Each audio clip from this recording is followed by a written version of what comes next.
भैरवनाथ का सिर कटकर भैरव घाटी में गिरा। अब आगे जिस स्थान पर मां वैष्णो देवी ने हठी भैरवनाथ का वध किया, वह स्थान पवित्र गुफा अथवा भवन के नाम से प्रसिद्ध है।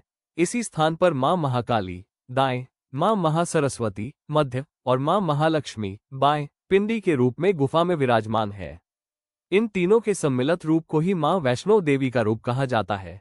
अगर आप लोगों को कथा सुनने में आनंद आए तो एक लाइक और कमेंट जरूर करें। कहा जाता है कि अपने वध के बाद भैरवनाथ को अपनी भूल का पश्चाताप हुआ और उसने मां से क्षमादान की भीख मांगी। माता वैष्णो देवी जानती थी कि उन पर हमला करने के पीछे भैरव की प्रमुख मंशा मोक्ष प्राप्त करने की थी।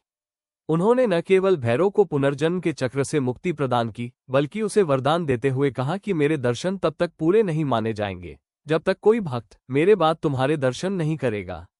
उसी मान्यता के अनुसार आज भी भक्त माता वैष्णो देवी के दर्शन करने के बाद करीब 3.25 किलोमीटर की खड़ी चढ़ाई करके भैरवनाथ के दर्शन करने जाते हैं।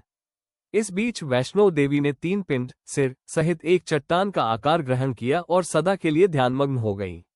इस बीच पंडित श्रीधर अधीर हो गए। वे त्रिकुटा पर्वत की ओर उसी रास्ते आगे बढ़े जो उन्होंने सपने में देखा था। अंततः वे गुफा के द्वार पर पहुंचे। उन्होंने कई विधियों से पिंडों की पूजा को अपनी दिनचर्या बना ली। देवी उनकी पूजा से प्रसन्न हुई। वे उनके सामने प्रकट हुई और उन्हें आशीर्वाद दिया।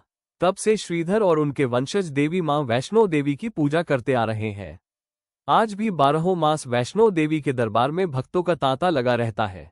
सच्चे मन से याद करने पर माता सबका बेड़ा पार लगाती है।